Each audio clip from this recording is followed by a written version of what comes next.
Hey guys, Shalana here. Welcome to the Bin Zone. On today's video, we're breaking down episode 7 of season 4 of The Boys. It's Christmas and July, and this episode gave us everything we needed for the finale. I genuinely don't know what's going to happen next. All of Sister Sage's plans have been thrown out the window, or have they? Let's just dive into the breakdown. The episode starts off and Ryan is recording a Christmas special and he's talking to a puppet A-Train, but this doesn't sit well with Ryan, so he don't like it. He cancels it because the whole message behind it is just wrong. They're using Christmas to tell kids to snitch on their parents if they don't agree with Homelander. Homelander's plan from last episode, that's the message that they want to get off. And that's ruining the Christmas spirit for Ryan, so he don't like it, he cancels it, and he's having issues with it, which is going to circle back at the end of the episode. So this is very important to the relationship of Ryan and Homelander. Once we switch from Ryan, we see that the after effects of last week's episode, the breast milk debacle, is finally paying dividends for Firecracker.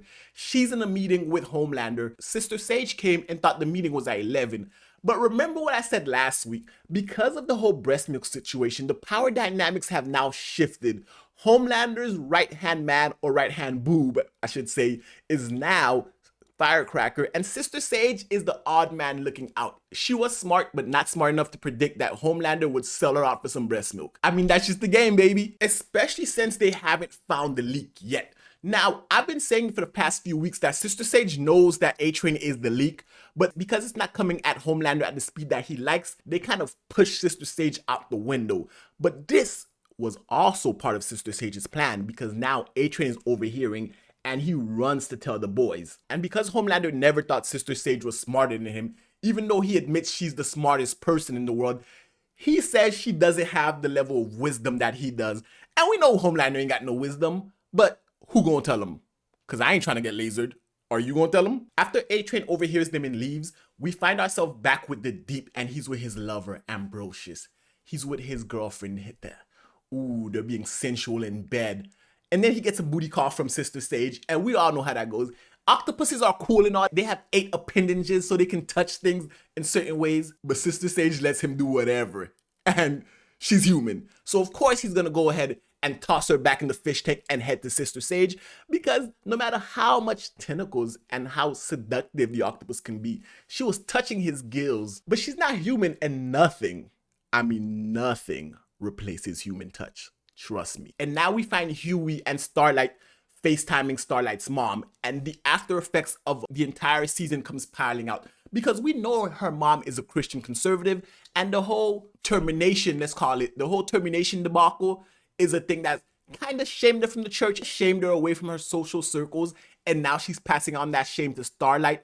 And we found out Hughie saved the Starlight suit, and maybe genuinely he saved it because he cares about her and her process, but it could also be because he's a kinky boy, and I mean, who wouldn't want Starlight in that Starlight suit? That causes a little friction between them, but Hughie, being the stand-up guy that he is, ends up tossing it out again. Not only is A-Train eavesdropping, but he follows Sister Sage and takes pictures of her getting together with a shooter, and the boys liking it to Lee Harvey Oswald, the same guy who killed JFK. Seeing as the plan is to assassinate US President on January 6th, it's kind of leaning heavy into that innuendo, but realistically, Sister Sage is the one that's one step ahead of the boys.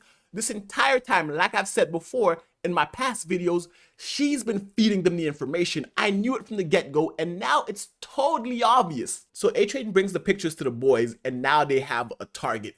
And that's when Billy Butcher shows back up. After last episode, we thought he was gonna go straight diabolical with the virus and Samir, but he comes clean and fesses up to the boys, and he confesses what he's done and how they have a way to actually manifest and save the virus, and that way he can give the boys an opportunity to use the virus and not go mass genocide. He also got Frenchie out of jail using his connections with Mallory, which is something MM could have done, or Chemical, but they don't have the pull that Billy Butcher has. So we can see, even though MM is the leader of the boys, Butcher really is the leader. And it's not just with the boys he's repairing his relationship, because we see Ryan go home, Homelander is nowhere to be found, it's Christmas time and his dad's not around. But you know who is? Butcher. He sent Ryan a picture of himself and Becca. That's something that Ryan actually wanted for Christmas. This is his first real Christmas without his mom, and the only one who seems to actually care is Butcher. So he's not as crazy and diabolical and maniacal as we thought. Butcher has a heart. And that's when MM gives leadership of the boys back to Butcher. He had a panic attack last episode. This is killing MM slowly. Just like it's killing Butcher, the leadership role of the boys is not something you want to take lightly. It's killing Butcher, it's killing MM, so MM gives it back to Butcher and he leaves. MM goes home, gets Monique, and tells her she should go to Belize with their daughter. But Monique actually convinces MM to come along. The job is killing him and the stress is just too much. So now MM has the choice to make.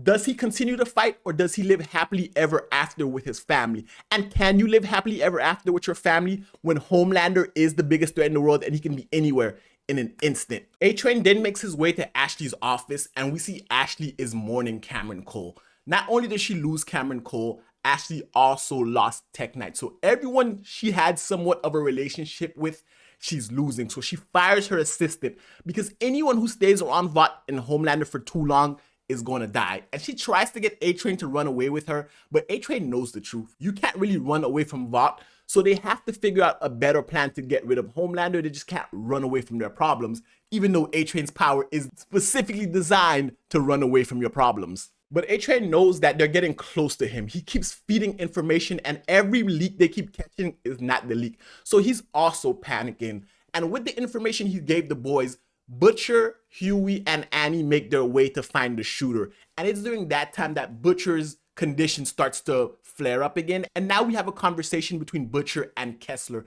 And we came to find out Butcher cheated on Becca while she was alive. So even though he loves her so much, even though he's going above and beyond, Butcher is not the perfect husband we thought he was. Butcher was a fucked up individual, and it's not just the superhero killing that made him that way.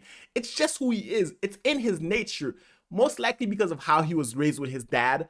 But now we see a different side of Butcher, and that's because Kessler is Butcher and he can give us the deeper parts of Butcher that he's trying to suppress. But once the team makes their way into the apartment and they're looking for the shooter, they can't find her anywhere, and they find a woman in the closet, and then that woman goes berserk. Come to find out, she's a skin changer, shapeshifter, whatever you want to call her. She's a suit that can change how she looks just by touching somebody. I mean, she does it disgustingly. It's not like Mystique, how she just transformed. She has to rip the previous skin off of her and then transform to somebody else. But with that type of power, the shooter can beat anybody. The shooter can always escape if they have a head start. And the shooter can even replace a member of the boys. As we saw later on in the episodes, this is one of the more dangerous suits that they have to deal with because they just don't know who it or she or what or they is. And the skin changer escapes, and then we cut back to A-Train, who finds MM trying to leave. MM actually prints a boarding pass and he wants to go to Belize with his wife. But it's like A-Train said, this is Vought, and no matter where you go in the world, they will find you. And MM does not want to put his wife and daughter in danger.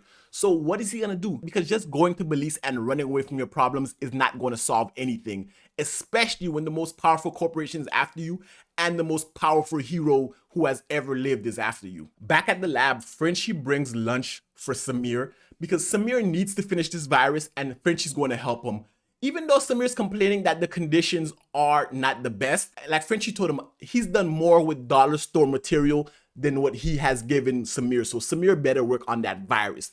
And it's at this point we have a heart-to-heart moment between Frenchie and Kimiko, where Kimiko finally reveals why she can't speak. It's not about the trauma about her parents. It's about what she had to do.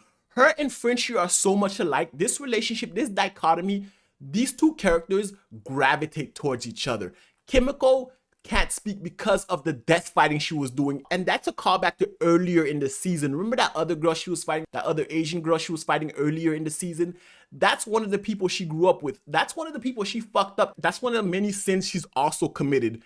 And her and Frenchie together can work through their problems. That's what she's always been trying to get Frenchie to understand. But Frenchie's French. He does what he does, and he's over emotional, and he kind of broods on himself. On the flip side, Firecracker, still being a tryhard, finds the quote-unquote leak, and it's Web Weaver. Web Weaver's back this week and he's shitting webs. This scene was visually disgusting. It felt like diarrhea, but we know it's web. It's still disgusting. And Firecracker says he's the leak, and that's because technically he did give him his suit, and that's how Tek Knight got exposed. Then Homelander asks him a question about how did he know where her and Newman would be speaking. That's something that Firecracker should have asked. If he's the leak, how does he know integral details about situations? He's not really the leak. And Homelander knows he's not the leak. And Homelander does not care. As a show of force, we see Homelander brutally rip him apart. This is the first time we see Homelander actually use his strength to diabolically kill someone that way.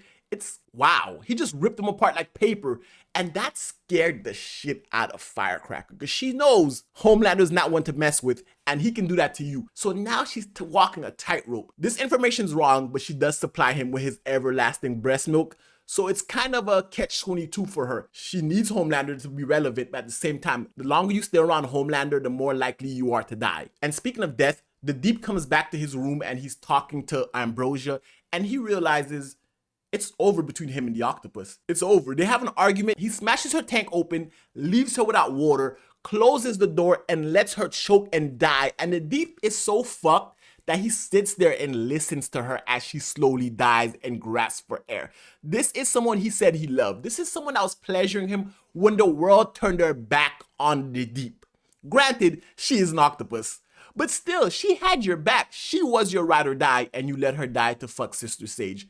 The Deep is fucked. So much so that this rattles him, and when Homelander is giving him command, we don't know what the command is, but we find out later. The Deep just wants to please Homelander at this point. Now the Deep is feeling himself. Homelander likes him again. Sister Sage he thinks is his girlfriend, and now he's off to fight the boys, putting a little bit too much dip in his chip if you ask me. Huey, after the incident with the skin changer, instead of going to the ER, decides to go visit Newman and tries to appeal to her.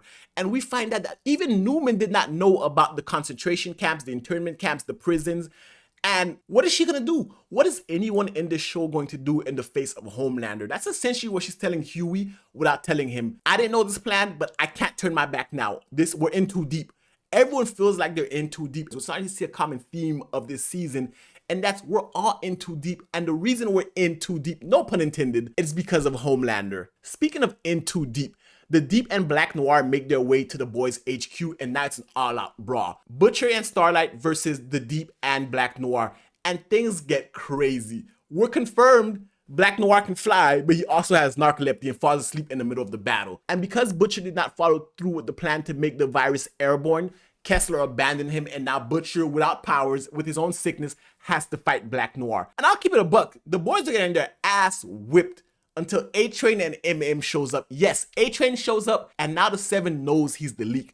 But that buys them enough time. The boys end up kicking Black Noir's ass and kicking the Deep's ass. Starlight beats the dog shit out of him because the Deep was very disrespectful with his monologue about what he's apologetic for. And remember what he did in the first season. So Starlight has that pent-up aggression and beats the dog shit out of him. A-Train realizes now that his cover's blown, runs to Ashley and tells her, hey, we gotta get out of here. They know it's me. And Ashley, even though she was the one that initially suggested them leaving, she's petrified of leaving. She doesn't know where she's gonna go. Vought can find them anywhere, but she does give A-Train a little bit of advice. Remove your tracking beacon so they can't find you, and A-Train is out of here. How do you find the fastest man in the world? That's going to be Homelander's biggest problem coming up. And that's part of A-Train's redemption story. Once he saw the glimmer of hope in that little boy's eyes last episode, he knew he had to make a change. And now I'm really interested to see, does A-Train make a comeback, and how does he make that comeback? The boys themselves, after the fight, make their way to a bar. And in that bar, that's where Annie meets a stranger who wants to take a selfie with her. This is why you don't take selfies with random strangers, because that is going to end up biting her in the butt later on. But we don't know that just yet. We just think it's a fan that sees Starlight and wants a picture. So she takes the selfie with the fan, thinking it's no big deal. But the fan did touch her, and the skin changer can change skin if it touches you. Back in Vought Towers, Homelander's crying. He's sad. A-Train is the leak, and that just hurts. He thought A-Train was his boy, even though he's been abusive as hell. Homelander has this issue where he's abusive as hell to the people around him, but he thinks they're supposed to be loyal. That's when Firecracker is trying to reassure him, and Sister Sage comes in, and they're spazzing on her, telling her, how did she not know A-Train was the leak? Like I've said in my previous videos in the past few weeks, she always knew he was the leak, and that was all part of her plan. But Homelander is too impetuous to actually wait, and now that he has Firecracker in his ear, he fires Sister Sage. He feels like he doesn't need her. Her plan sucks in his mind. He doesn't need her. It's not going according to plan. Even though Sister Sage in this moment, Sister Sage kind of shows us a human side of her. She thought Homelander was on her side, or at least she believed it. Her calculations did not factor in Firecracker giving him breast milk. I mean, the smartest man in the universe would have never thought of that possibility. So how would she think of it? And now she's fired. And with her being fired, we found out she's not only sleeping with the Deep, she's also sleeping with Black Noir. And what makes it worse is she lobotomizes herself to sleep with the Deep, but she doesn't do that for Black Noir. And Black Noir is now in love with her. That's crazy because the Deep just killed his love. He just killed the octopus for Sister Sage, but Sister Sage does not love him and does not want him. So where does the Deep go from here? And more importantly, where does Sister Sage go from here? I think her plan is still in order. I think Sister Sage was the one that sent the Skin Changer to actually touch Annie and change into her. It's all part of her plan, and if Homelander would just listen, it would all work. Back in the lab, Samir finishes the virus and injects Kimiko with it and escapes. Frenchie doesn't catch Samir because he has to save Kimiko's life, so he ends up sawing off her leg before the virus can spread.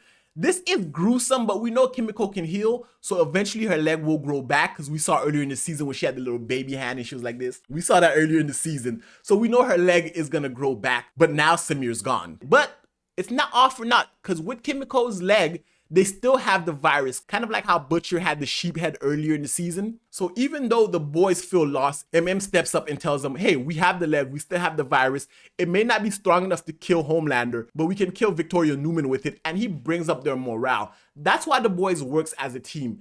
MM is not the leader, Butcher is the leader. He does the dirty work, but MM corrals the morale. Everyone has a role to play, and now they're ready and reinvigorated to master this virus. Frenchie can look at the virus and Frenchie can reproduce it to a level that can stop Newman. One step at a time. Stopping Newman stops Homelander from the presidency, and then we'll deal with Homelander later. And throughout this episode, Homelander has been blowing off Ryan, and it's Christmas time. A boy wants his father. So back at the Vought Christmas special, Ryan stops the production in the middle of it and takes a page out of Homelander's book and starts to talk. But instead of going crazy and diabolical, Ryan is actually reaching out to the people and saying, this is wrong. This is not what Christmas is about. My mom taught me what Christmas is. My mom loved Butcher.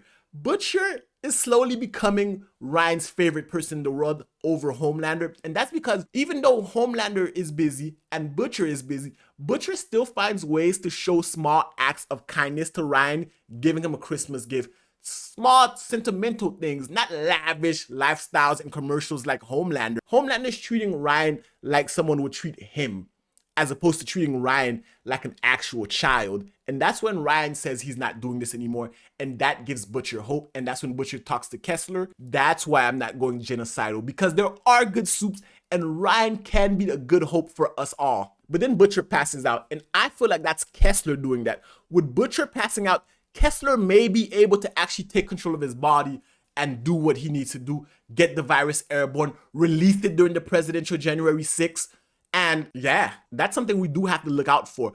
But the episode ends on a crazy cliffhanger. Huey has a wet dream about Starlight, and this entire time, Huey kept the costume for his own freaky, kinky shit. So we thought it was all about empowering Starlight, but it's more about Huey's kinky side. And then once he falls asleep and has that wet dream, Starlight wakes up, makes her way to the safe, and we see she's the Skin Changer, and the real Starlight was kidnapped earlier in the episode. And that's because the woman who asked for the selfie was the Skin Changer the entire time. And I will stand by it. This is all part of Sister Sage's plan to infiltrate. That's why she let A-Train see her with the shooter. She knew that A-Train would give the boys the information.